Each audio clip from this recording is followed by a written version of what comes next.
Greetings to you all. I am Dr. Anveshni Dumala, working as an assistant professor in the Department of Information Technology in Vignans Nirula Institute of Technology and Science for Women.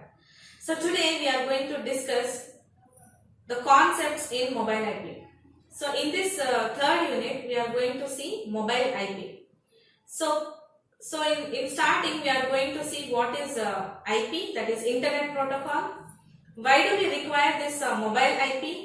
What happens in mobile IP?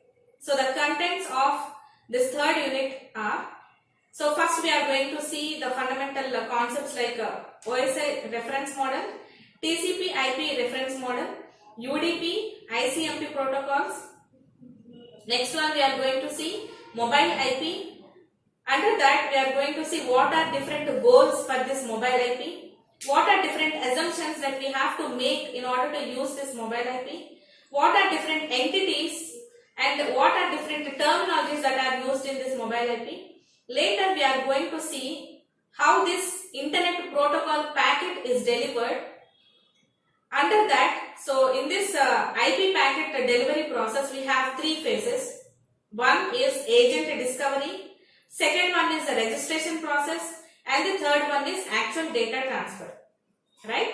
So in this agent discovery we have two methods. One is agent advertisement and the second one is agent solicitation. Anyway, second phase is registration.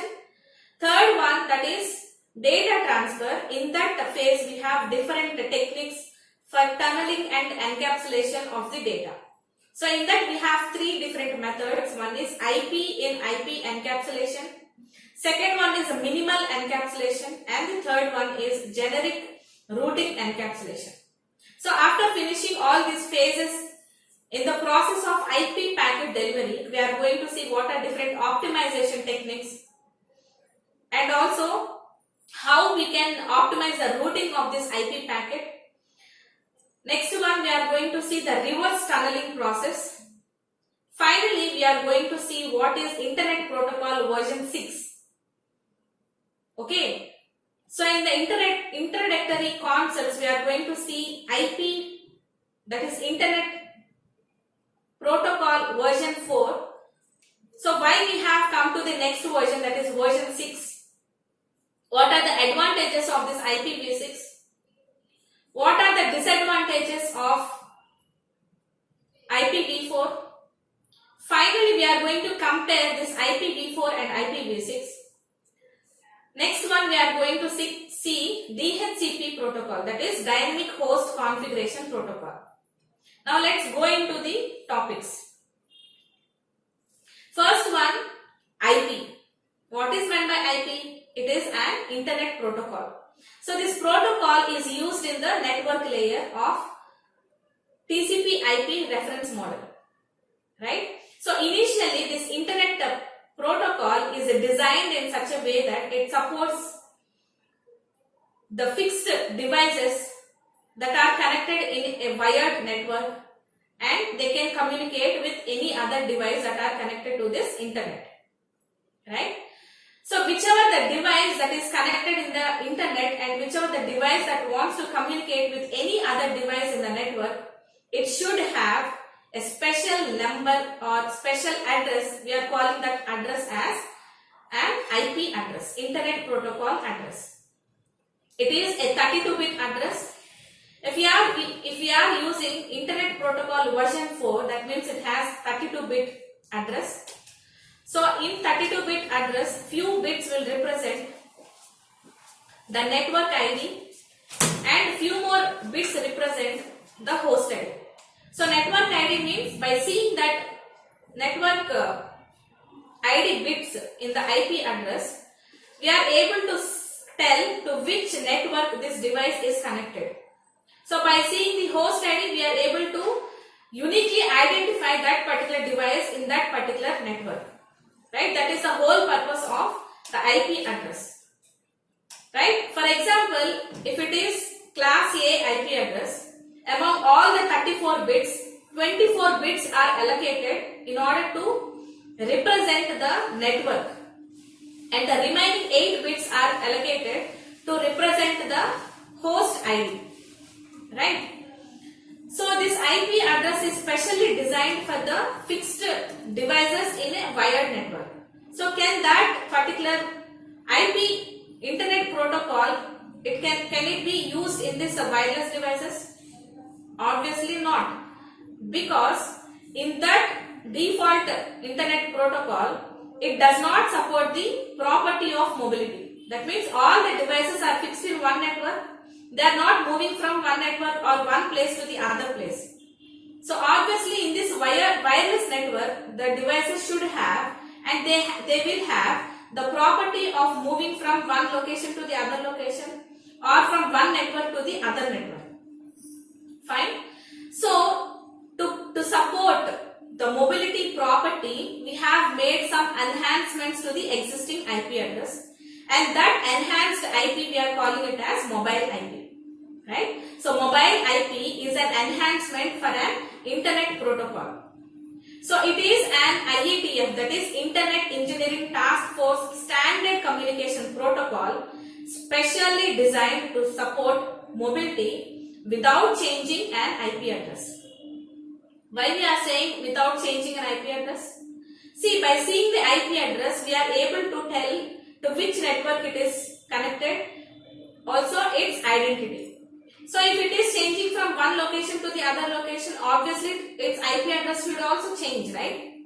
So the beauty of this mobile IP is a station can move from one network to the other network, and also it can continue the ongoing communication, and at the same time with a permanent IP address we are able to manage the mobility of the station.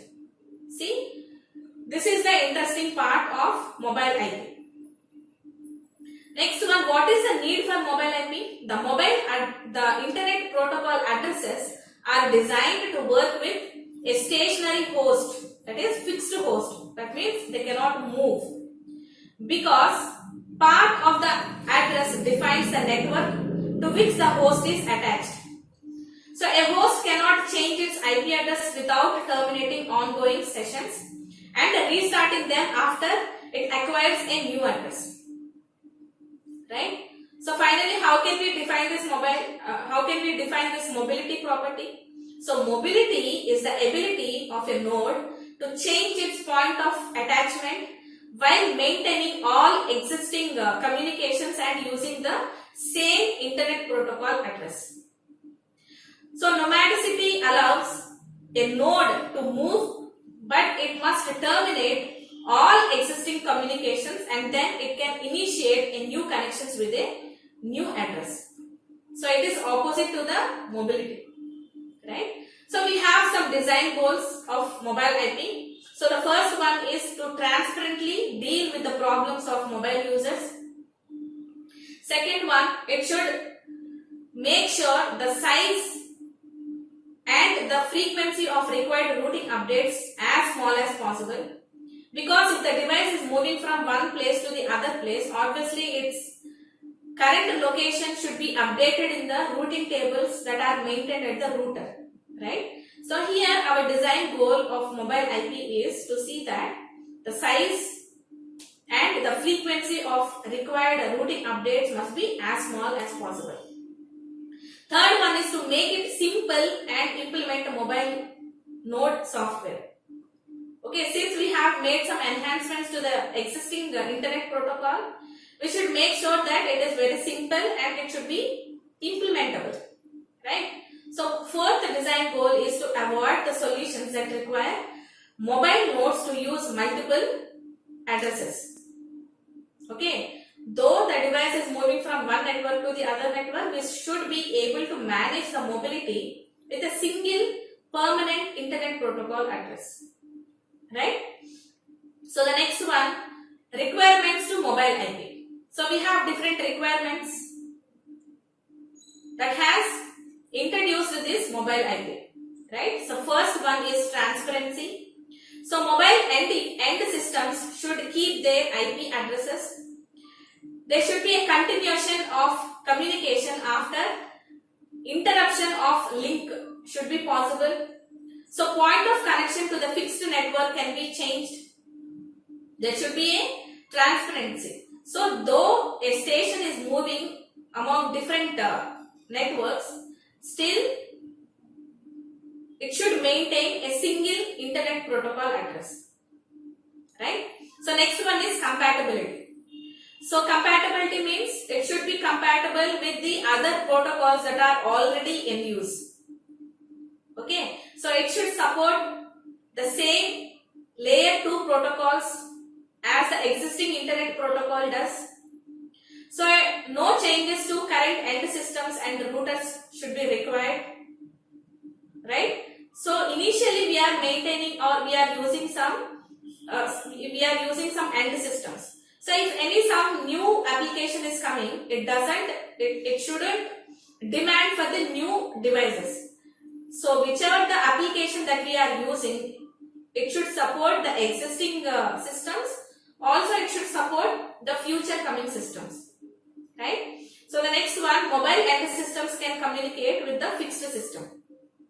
Though the IP address supports the mobility, it should able to have the communication with the fixed devices.